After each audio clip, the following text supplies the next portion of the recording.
Assalamualaikum, selamat datang kembali di Guru Gembul Channel. Nah, akhir-akhir ini kita berhadapan dengan banyak sekali berita-berita terkait dengan pajak.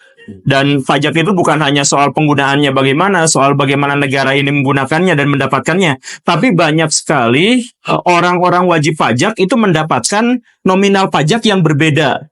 Agak aneh dan luar biasa. Termasuk juga nanti ke depannya kita juga berhadapan dengan pajak yang akan dinaikkan PPN-nya sampai 12%. Yang itu dampaknya tentu saja bukan untuk industri, tapi untuk konsumen. Karena tentu saja beban pajaknya akan diserahkan kepada mereka. Nah, masalah-masalah pajak itu akan dibicarakan dengan seorang pakar. Betul ya? Dan ini Pak Ito, soal pakar pajak terkemuka yang sebenarnya ini adalah teman saya dan berkali-kali kita udah bikin podcast di Partai X, silahkan nonton.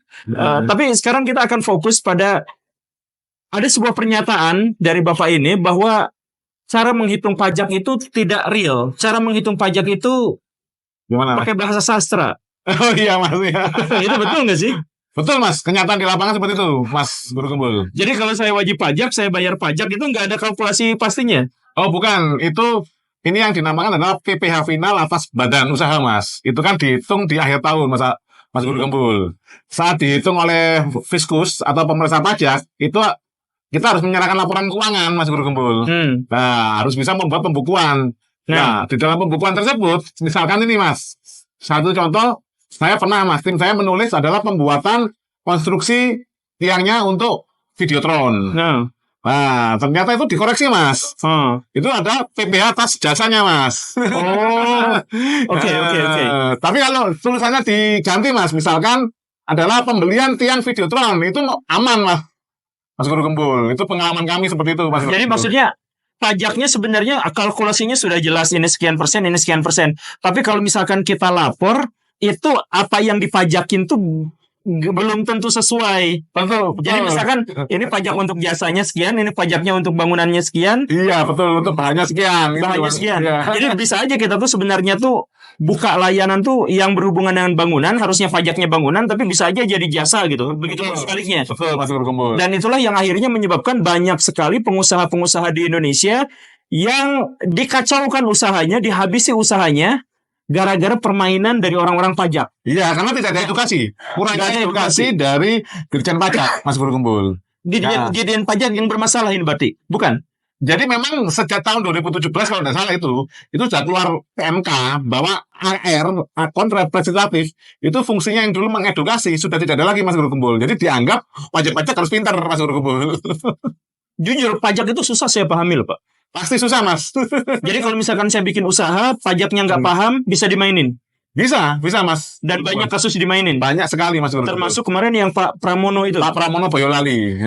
Pak Pramono Boyolali itu pajaknya sampai sekian 2 miliar awalnya Mas. 2 miliar. 2 miliar sekarang turun menjadi 671 juta. Nah ya itu. Dan itu terjadi tuh bukan gara-gara nggak ada kalkulasi pajaknya, tapi ada, cuman kasusnya gimana itu? Ya ada, cuman perhitungan gini Mas. Saat kita sebagai wajib pajak melaporkan kewajiban pajak kita melalui SPT, surat pemberitahuan tahunan itu kan tidak serta-merta itu benar Mas. Itu diterima dulu sama Dirjen Pajak. Dirjen Pajak punya kewenangan untuk memeriksa 5 tahun kemudian. 5 tahun? Sampai 5 tahun kemudian. Okay. Misalkan tahun ini kan tahun 2024. Jadi Dirjen Pajak maksimal bisa memeriksa kita itu 5 tahun untuk pemeriksaan administratif. Tapi kalau untuk bukber pidana pajak itu bisa 10 tahun Mas Guru Gembul. Nah, kasusnya Pak Ude Pramono yang di Boyolali ini adalah pemeriksaan administratif. Itu Mas Guru Gembul. Jadi dia tahun yang kena ini kan tahun pajak 2018. Tapi pemeriksaannya tahun 2021 mulainya. Ini untuk banyak orang mungkin akan cukup membingungkan, tapi intinya adalah kalau misalkan kita punya usahanya itu pajaknya itu kita harus benar-benar tahu. Betul. Harus benar-benar tahu ya. Kalau yang ini Mas Guru Gembul, kalau yang omset di atas 4,8 miliar dan sudah PKP, itu yang wajib pembukuan. Nah, tapi kan kita bisa aja ngasih berdasarkan asumsi sekian gitu kan? Bisa jadi, tapi kan nanti akan ada pemeriksaan. Saat diperiksa itulah akan ketahuan itu Mas Guru Gembul. Nah, maksudnya pas diperiksa itu kita punya kewenangan untuk bantu meriksa nggak Pak? Ini mengkonfirmasi bahwa ini tuh gini, ini tuh gini. Gitu. Tidak bisa Mas Guru Gembul. Nanti saat mereka memeriksa itu kita hanya dimintai dokumen. Nah, Setelah dokumen diminta, nanti ada yang namanya surat pemberitahuan hasil pemeriksaan, SPHP namanya Mas Guru. Dari SPHP tadi, mereka akan setelah menyerahkan SPHP ya Mas ya, itu mereka akan mengundang namanya pembahasan akhir hasil pemeriksaan. nah, Nah, disitulah kita baru bisa membantah argumennya dari pemeriksa pajak. Cuman pengalaman saya ini Mas Guru, saat pembahasan akhir ini yang harusnya Fiskus ini mendengarkan, lebih banyak mendengar dari wajib pajak, ini malah sepertinya vonis akhir. Jadi tidak ada pembicaraan lagi. Akhirnya itulah menyebabkan angka pajaknya sekian tinggi itu seperti itu, Mas Guru. Ya itulah pentingnya Baraya. Jadi kalau misalkan kita punya, kita sebagai wajib pajak tuh kita tuh harus ngerti gitu.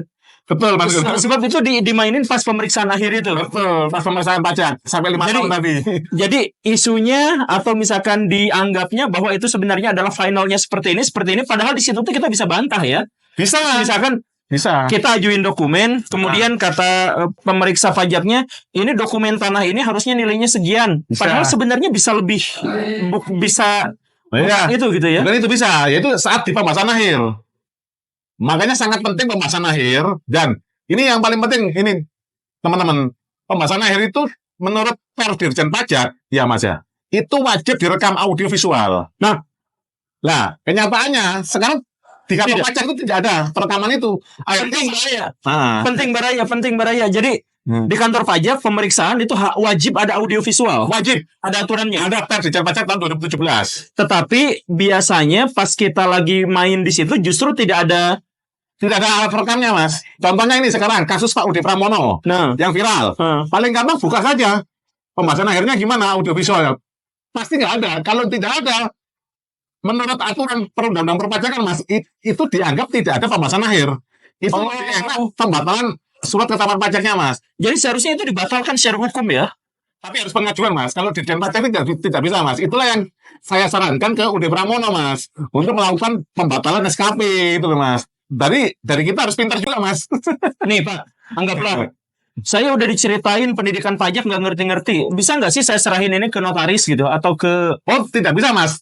Notaris, konsultan pajak yang bisa kan konsultan pajak, Mas Guru Gembul. Cuman kenyataannya konsultan pajak ini sekarang adalah profesi yang tidak ada undang-undangnya, Mas Guru Gembul. Akhirnya mereka ini takut sekali kehilangan izin prakteknya dari DJP dan Kemenkyu, Mas Guru Gembul. Maka dari itu dia lebih cenderung membela DJP gitu loh, Mas. Kalau ada sengketa, kalau ada sengketa. Padahal apa, Mas, upahnya itu ikut wajib pajak, Mas. Cuman di lapangan membela. Konsultan pajak itu tidak punya undang-undangnya. Jadi di dalam undang-undang tidak ada profesi namanya konsultan pajak itu. Tapi ketika kita membutuhkannya kita bayar ke dia. Betul. Nah, tapi dia karena dia tidak punya undang-undang, maka dia takut dicabut lisensinya atau izinnya. Maka dia akan berpihak pada Dirjen Pajak. Betul. Maka ketika ada pemeriksaan, ada sengketa di mana kita bersengketa dengan orang yang meminta kita pajak. Betul, Mas. Maka konsultan pajak yang kita bayar itu justru akan memihak pada mereka. Betul. Lah kok kesel, Pak? Bagaimana ini? Itu yang terjadi, Mas Guru. Itu yang terjadi bagi wajib pajak sekarang sangat berat perjuangannya, Mas Guru. Sekarang gini aja, Mas. Contohnya kasus Udi Pramono kan sudah viral nih. Banyak menteri datang ke sana, Mas. Terus banyak pejabat, ombudsman juga baru datang ke sana. Ikatan Konsultan Pajak Indonesia belum datang ke sana loh, Mas. Ikatan Wajib Pajak Indonesia sudah berkirim tim saya ke sana, Mas Guru Gembul, dan sudah kita kasih advokasi, termasuk salah satunya adalah permohonan pembatalan surat ketetapan pajak karena tidak ada rekaman. Nggak ada rekaman. Nah, ini advokat pajak, Baraya. Ini yang ngurusin orang-orang yang dizolimi oleh pajak gitu ya. Iya, Mas Guru Gembul. Jadi silakan nonton di Partai X. Orangnya KPI. Itu Ikatan Wajib Pajak Indonesia. Kan wajib pajak Indonesia.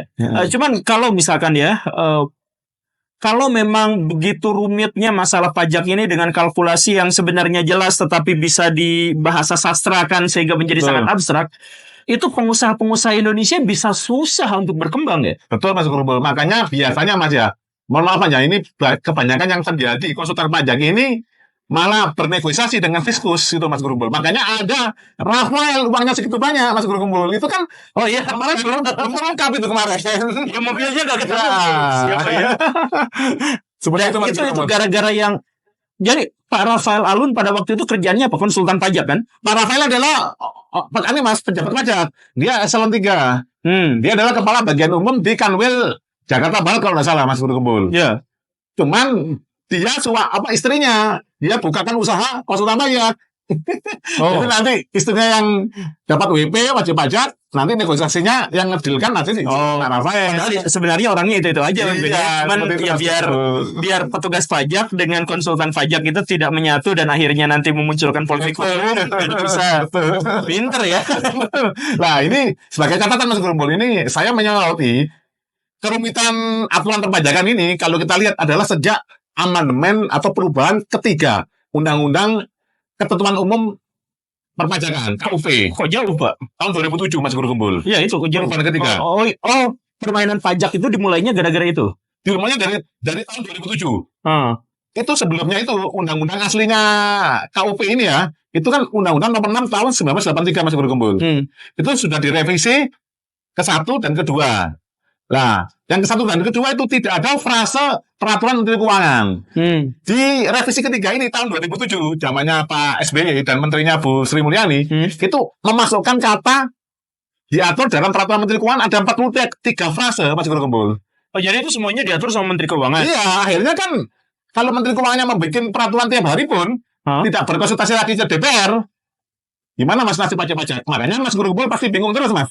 Karena peraturannya memang ganti-ganti terus Mas Gerumbul. Kan biasanya kalau ada peraturan-peraturan yang berhubungan dengan hajat hidup orang banyak itu diputuskannya sama DPR. Betul. Masanya di tahun 2007 tadi sudah ada frase beberapa itu diatur di peraturan Menteri Keuangan detailnya. Nah, kan kalau bikin peraturan itu kan bukan eksekutif. Eksekutif itu yang menjalankan peraturan kan? Nah, makanya dia siapkan itu di situ Mas Gerumbul.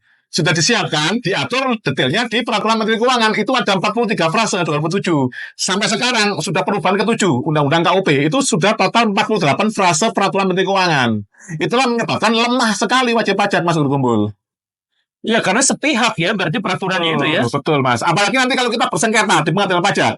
Itu nanti hakimnya adalah hakim di pengadilan pajak. Yang lembaganya tadi pengadilan pajak di bawahnya Kemenq. Ya, itu teman-temannya juga kan. Jadi kalau kita bersengketa dengan misalkan urusan pajak gitu. Betul Mas Gerumbul. Nah, pengadilan di bawah Kemenq. Betul. Yang bikin peraturannya Kemenq. Betul. Kemudian konsultan pajak apa semuanya itu dilindungi oleh peraturan Kemenq. Betul. Lah, nah itu benar-benar sepihak ya. Ini perlu usulan nanti Mas Gerumbul. Dari banyak ini Mas ya, lebih sering disuarakan. Kok saya jadi nggak mau jadi pengusaha ini Pak? Nggak masalah Mas, nanti kalau Mas Gerumbul sama saya dengan IWPI nanti akan kita bantu lah Mas, akan kita bantu Mas Gerumbul. Jadi nanti ini tolong diupayakan suara ini sampai ke Pak Prabowo Mas Gerumbul. Karena kalau nggak viral, rakyat kasihan Mas Gerumbul. Ya, saya pusing sendiri Pak. Pusing karena ternyata ada banyak istilah-istilah dan kebingungan-kebingungan soal pajak. Dan pusing ternyata peraturan pajak begitu sepihak gitu kan. Betul Mas Gerumbul. Jadi dan saya menjadi sangat khawatir kalau misalkan saya punya penghasilan dari sebuah perusahaan yang keuntungannya sekian, maka coba Bapak pernah nggak menemukan kasus pengusaha bangkrut, pengusaha kacau, rugi gara-gara pajak? Sering Mas Gerumbul. Sering. Ini yang lagi ke saya nih Mas, sesama pengusaha ini Mas Boyolali Mas Gerumbul.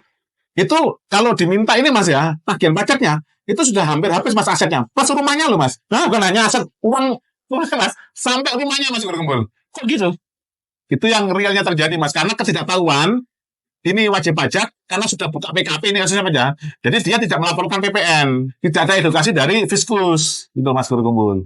Itu ancamannya bisa ini Mas, bisa habis semua hartanya Mas. Kalau Baraya jadi pengusaha, Baraya ngurusin urusan duit itu benar-benar harus paham soal pajak. Dan sebenarnya pemahaman kita soal pajak itu adalah tanggung jawab pemerintah karena pemerintah punya aturan untuk mensosialisasikan. Betul. Tapi dicabut Mas. Tapi aturan itu dicabut. Jadi anggap kita tuh ngerti soal pajak, terus kalau misalkan ada pajak begini begitu kita digoyang ke sana ke sini. Pasti kalah Mas. Pasti kalah. Kok disebut pasti? Bukan mungkin kalah atau pasti kalah? Pasti kalah Mas. Kalau tidak menemukan partner yang benar Mas. Kalau Mas Gerumbul menemukan praktisi hukum pajak yang benar, ya itu bisa menang Mas. Tapi kalau tidak Mas, karena gini Mas, saat sengketa di perpajakan itu waktunya sangat limitatif Mas. Nah, rata-rata teman-teman wajib pajak ini waktunya habis untuk bingung-bingungin aja Mas. Oh iya, untuk belajarnya dulu. Saya ngomong pasti kalah itu karena itu gak sih? Oh. Please lah Baraya ini mau dipotong videonya sedikit-sedikit nggak apa-apa, tapi share sebanyak-banyaknya karena ini masalah bagi kita semua bahwa wajib pajak itu ternyata kurang mendapatkan edukasi soal pajak, dan ketika kita berpolemik atau bersengketa, dan hampir pasti kita akan berpolemik dan bersengketa untuk urusan pajak, kita akan kalah, pasti kalah, karena kita akan kebingungan pada apa tadi itu. Untuk mempelajari banyaknya aturan, gitu Mas Guru Gembul. Ini sama dengan gini Mas, kalau di sekolahan ini Mas Guru Gembul kan karena ini profesinya guru ya. Iya. Oh iya. Sama dengan Mas Guru Gembul ini tidak pernah ngasih pelajaran ke muridnya, tiba-tiba langsung ujian. Dan ulangannya pasti susah gitu kan. Iya, pasti Mas. Dan nanti kalau misalkan kita ngajuin argumentasi, enggak seperti itu. Ini aslinya gini, sumbernya nggak boleh dari mana-mana, nggak boleh dari internet, nggak boleh dari Google. Ini sumbernya harus dari sini. Pak, selesai gitu ya. Betul Mas. Pak, saya pengen nyeker. Saya benar-benar kesal dari tadi. Iya, makanya banyak pengusaha-pengusaha di Indonesia atau pengusaha luar yang nggak bisa masuk ke Indonesia karena masalah pajak itu. Betul, Mas. Pengusaha-pengusaha Indonesia mau berkembang juga jatuh lagi. Iya. Betapa jahatnya dalam konteks ini. Ya makanya kita usulkan ini harus didengar ke Pak Presiden dan Ketua DPR Mas. Itu saya sebagai WP sudah bersurat Mas. Sudah bersurat ke beliau. Tinggal nanti dari teman-teman konten kreator ini bantu memviralkan. Biar didengar Mas. Kalau nggak didengar ya nggak apa-apa Mas. Kalau wajib pajaknya memang mau bersengketa sendiri tanpa ada perlindungan hukum pasti kalah tadi Mas. Oke, Baraya itu aja ya. Ya. Karena udah ini waktunya, tapi insya Allah kita akan ketemu lagi. Karena ini adalah teman dekat saya dan ada di podcastnya apa tadi itu? Partai X dan IWP dan Pajak Smart. Dan Pajak Smart itu banyak kanalnya. Pokoknya kita akan ngobrol lagi untuk bisa menegaskan apa masalahnya dan apa solusinya terkait dengan masalah perpajakan ini. Terima kasih karena sudah masuk ke kanal saya. Semoga ini viral. Please banget. Terima kasih karena sudah menyimak. Saya Guru Gembul. Assalamualaikum warahmatullahi wabarakatuh. Waalaikumsalam warahmatullahi wabarakatuh.